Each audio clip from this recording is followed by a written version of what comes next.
Hi, come read with me. This book is called The Little White Owl by Tracy Corduroy and Jane Chapman.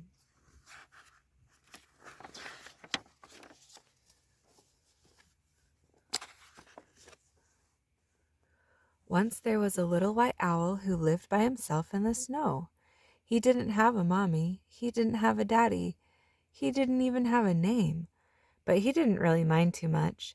It had always been like that, and his head was full of happy stories. Sometimes he was a brave white knight, and sometimes he was a snowflake. Sometimes he was a rocket blasting off to the moon. But every night at bedtime he sat on his favorite branch, nibbling toast bread with strawberry jam and counting the stars by himself. Then one day he looked at the big blue sky that stretched on and on forever. "I wonder what's out there," said the little white owl. So he packed his teddy and his clock. It was time to see the world.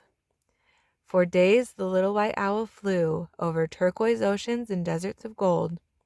Then he spotted the prettiest trees, sprinkled with tiny jewels, so down, down, down he swooped.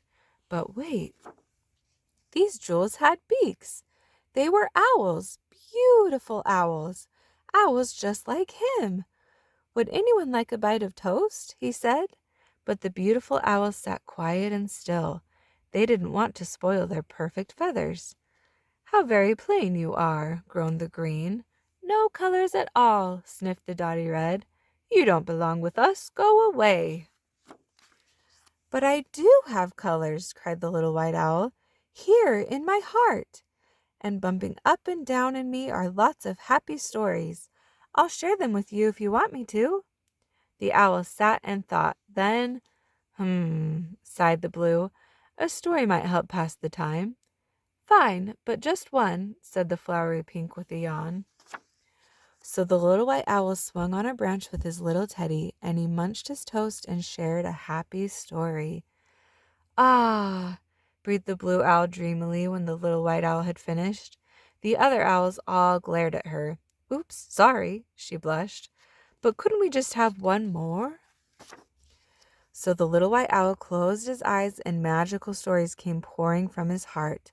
Colorful tales of castles and knights and dragons with fiery breath, and blasting through moonbeams and counting bright stars and tumbling down like a snowflake.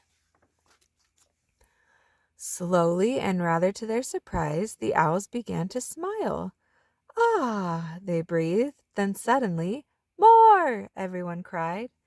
At last, when all his toast was gone, the little white owl checked his clock. "Gosh, I need to go," he gasped. "Back to my sparkly home. I need to feel the snow and count the stars." But then a blue wing fluttered and a tail of dotty red began to twitch. "Take us too!" cried the pretty owls, sweeping into the sky. "We want to feel your fluffy snow and count your sparkly stars, and play and laugh and tumble just like you." So the little white owl led them home, where they tumbled and twirled on the ice. Like splashes of rainbow, they speckled the snow, their colors brighter than ever. Later, they huddled together and sipped warm cocoa.